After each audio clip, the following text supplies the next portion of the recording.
Poème 376. Halte en bord de mer de nuit. Le soleil se couche sur le vaste océan aux reflets bruns mordorés, changeant sous les rayons ténus et rasants de l'astre tout près de l'eau. Au-dessus, dans le soir d'un automne envoûtant, le ciel, caché par le voile de nuages vaporeux, dispense au regard le lustre ténébreux de son immensité hors du temps.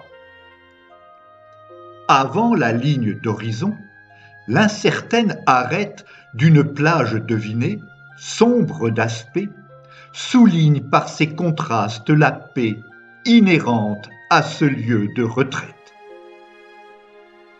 Entre chien et loup, à cette heure où le rythme des jours semble soudain suspendu, l'intemporel paysage, aux épaisses ténèbres solennelles, invite l'âme atterrée par la faim à céder.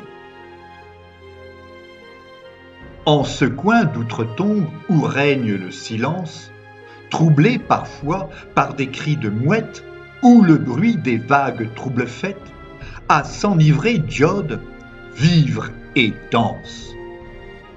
À le savoir, ils sont là pour laisser loin d'eux, durant leur nocturne échappée, les images d'un maître et d'un père sans verbiage, confrontés au voyage, aux adieux.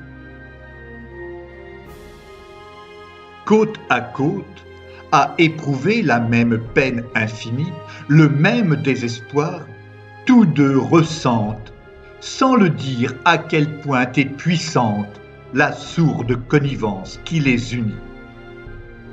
Seuls, face à la beauté des lieux, à l'aise, l'un droit et pensif, l'autre à l'arrêt, les oreilles dressées, au plus près d'un vent frais, ils s'apaisent.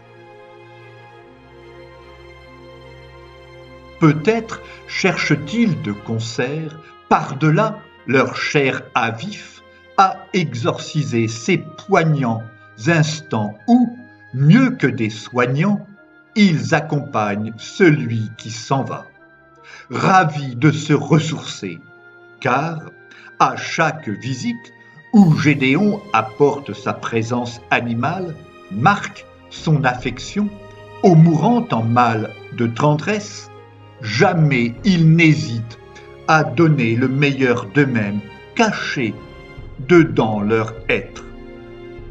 Prévenant, ils allient attentions et amour au pied de son lit, bel attachement, en aucun cas cliché. Ils sont ces passeurs du portail dans une aimante posture. L'un, par son mutisme parlant, l'autre, par ses paroles, ils lui font emprunter entre les deux univers une route touchante. Leurs yeux grands ouverts, le cœur en paix, l'esprit lentement libéré de leurs émois, l'homme et le kelpie s'oublient ma foi à l'égard des flots pleins de respect. Laissons-les à l'abri du vacarme de nos villes et du tohu-bohu de notre monde, retrouvés dans leur corps, pendant ces mois éprouvés, des forces à l'heure de son départ utile. Puisqu'aussitôt leur mentor disparut, il leur faudra veiller à ne pas finir dans la rue. Poème écrit par Philippe Parrot le 27 mars 2019.